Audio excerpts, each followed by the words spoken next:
महाराष्ट्र में काफी सियासी उठापटक देखने को मिल रही है और समीकरण भी बदलते दिखाई दे रहे हैं। एक तरफ देवेंद्र फडणवीस कहते हैं कड़वाहट कम होनी चाहिए, उद्धव ठाकरे उनकी इस बात का स्वागत करते हैं और कहते हैं कि आप कदम बढ़ाइए, हम आपके साथ में हैं।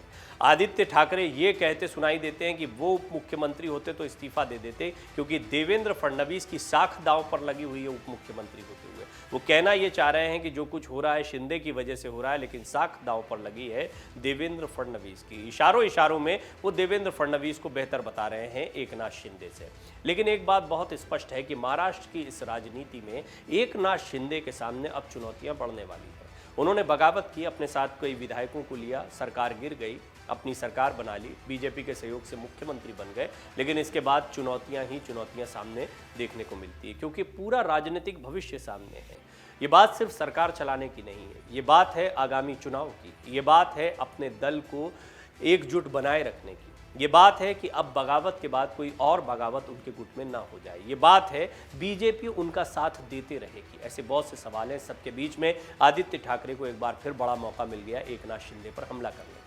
शिवसेना नेता आदित्य ठाकरे ने एकनाथ शिंदे के नेतृत्व वाली महाराष्ट्र सरकार पर टाटा एयरबस प्रोजेक्ट के हाथ से जाने का आरोप लगाया है। उन्होंने कहा कि महाराष्ट्र शिंदे के विश्वासघात और अपवित्र महत्वाकांक्षा के कारण पिछड़ने लगा है। उन्होंने ये भी कहा कि जब हम डबल इंजन सरकार के बारे में बात करते हैं तो महाविकास आघाड़ी सरकार के समय केंद्र के साथ हमारे डबल इंजन ने काफ़ी अच्छा काम किया था। आदित्य ठाकरे ने उप मुख्यमंत्री देवेंद्र फडणवीस पर भी निशाना साधा। उन्होंने कहा कि अगर वो वर्तमान सरकार में डिप्टी सीएम के पद पर होते तो उन्होंने इस्तीफा दे दिया होता, क्योंकि फडणवीस की छवि दांव पर लग गई है। ठाकरे ने उद्योग मंत्री उदय सामंत के इस्तीफे की मांग की और कहा कि मैं नए सिरे से चुनाव का विकल्प चुनता। शिवसेना नेता ने आगे कहा कि सुभाष देसाई अपने कार्यकाल के दौरान 6.6 लाख करोड़ रुपए का निवेश महाराष्ट्र में लाए। उन्होंने आरोप लगाया कि इस असंवैधानिक सरकार के सत्ता में आने के बाद एक इंजन फेल हो गया और जो निवेश महाराष्ट्र में आना था वो दूसरे राज्यों में जा रहा है। ठाकरे ने यह भी दावा किया कि तत्कालीन एमवीए सरकार ने मौजूदा सरकार की तुलना में केंद्र के साथ मिलकर बेहतर तरीके से काम किया। वहीं मुख्यमंत्री एकनाथ शिंदे ने राज्य से कुछ निवेश परियोजनाओं के गुजरात चले जाने पर विपक्ष की तरफ से की जा रही आलोचना पर कहा है कि महाराष्ट्र को आने वाले समय में कुछ बड़े निवेश मिलने वाले हैं। उन्होंने कहा इस समय महाराष्ट्र में उद्योगों की स्थिति को लेकर एक चर्चा चल रही है और इस मुद्दे पर उद्योग मंत्री लगातार अपनी बात रख रहे हैं। मैं इस पर कुछ नहीं कहना चाहता, लेकिन सरकार युवाओं के लिए रोजगार पैदा करने के मामले में पीछे नहीं रहेगी। हाल ही में टाटा समूह और एयरबस के गठजोड़ ने अपनी विमान विनिर्माण परियोजना को महाराष्ट्र से हटाकर गुजरात ले जाने की घोषणा की है। इससे पहले आपको याद होगा वेदांता और फॉक्सकॉन ने भी संयुक्त उद्यम में लगने वाली अपनी सेमीकंडक्टर इकाई को अचानक महाराष्ट्र से गुजरात ले जाने का ऐलान कर दिया था। इन घटनाओं को लेकर विपक्षी दल लगातार महाराष्ट्र सरकार की आलोचना कर रहे हैं, क्योंकि महाराष्ट्र से रोजगार चला गया, बहुत सारा इन्वेस्टमेंट चला गया। राज्य सरकार महाराष्ट्र के हितों की रक्षा नहीं कर पा रही, ये आरोप अब लग रहे हैं शिंदे सरकार पर। हालांकि भले ही सीएम एकनाथ शिंदे दावा कर रहे हैं कि महाराष्ट्र में बड़े निवेशक आएंगे, लेकिन ये निवेशक कौन है और कब महाराष्ट्र में निवेश करेंगे, इसका कोई भी खाका सीएम एकनाथ शिंदे के पास नहीं है। ऐसे में शिंदे के विरोधियों को एक बार फिर से हमला बोलने का मौका मिल गया है। दरअसल महाराष्ट्र से जाते निवेशकों को लेकर उद्धव खेमा ये बताने की कोशिश कर रहा है कि राज्य की शिंदे सरकार अपना काम सही तरीके से नहीं कर रही है और यही कारण है कि उद्धव खेमे ने इस मामले में शिंदे को घेरने के लिए आदित्य ठाकरे को मैदान में उतार दिया है। आपको बता दें, इससे पहले वेदांता और फॉक्सकॉन के मामले में सबसे ज्यादा एनसीपी की तरफ से बोला गया था कि राज्य की शिंदे सरकार निवेशकों को ठीक से मदद नहीं कर रही है और यही कारण है कि महाराष्ट्र से लगातार निवेशक पलायन कर रहे हैं। लेकिन अब एक बार फिर टाटा एयरबस प्रोजेक्ट हाथ से जाने के बाद शिंदे सरकार बुरी तरह से घिर गई है और एक बात तो तय है कि अगर समय रहते एकनाथ शिंदे महाराष्ट्र से उद्योगों के पलायन को नहीं रोक पाते हैं और साथ ही नए निवेशकों को नहीं ला पाते हैं, जिसका वो दावा कर रहे हैं, तो फिर उनके लिए मुश्किलें काफ़ी ज़्यादा बढ़ जाएंगी, क्योंकि इस मुद्दे के जरिए विपक्षी एकनाथ शिंदे को ऐसा घेरेंगे कि वो आगामी चुनाव में जनता के सामने शायद टिक ना पाए। और यही कारण है कि विपक्षियों को लगता है कि एकनाथ शिंदे को घेरने के लिए सबसे अच्छा मौका है कि उद्योगों के पलायन और युवाओं के बेरोजगारी के मुद्दे पर शिंदे को घेरा जाए।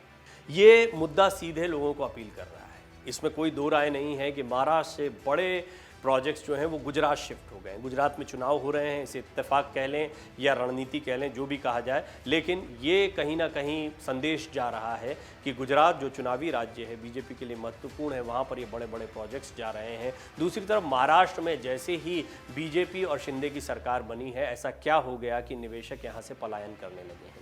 इसके कई कारण दिखाई पड़ते हैं। राजनीतिक अस्थिरता इसका एक बड़ा कारण है, गुजरात बेहतर होना, लेकिन गुजरात अगर बेहतर है तो पहले महाराष्ट्र में निवेशक क्यों आए?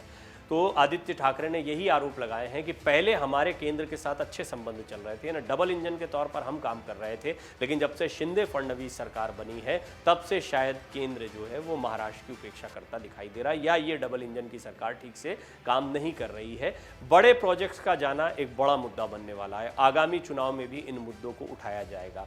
दूसरा, महाराष्ट्र की सियासत में समीकरण बदलने में देर नहीं लगती है, कोई भी किसी के साथ भी जा सकता है। फडणवीस ने हाल ही में कहा कड़वाहट कम होनी चाहिए, उद्धव ठाकरे ने इस बात का समर्थन किया, स्वागत किया। उन्होंने सामना में बाकायदा लिखा कि आप आगे बढ़िए, हम साथ में इस फैसले का स्वागत करते हैं। महाराष्ट्र की ये संस्कृति कभी नहीं रही है कि राजनीति में इतनी कड़वाहट आए, इस तरह के तीखे बयानबाजी हो। बहरहाल इस सबके बीच में एक बड़ा मुद्दा मिल गया है, चारों तरफ से घिरते दिखाई दे रहे हैं एकनाथ शिंदे। वो मुख्यमंत्री तो बन गए हैं, लेकिन एक कांटों भरा ताज है।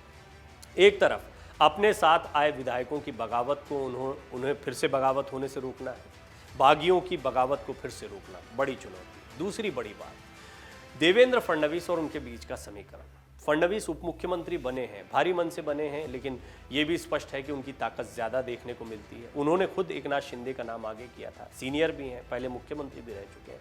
इस समीकरण को साधे रखना।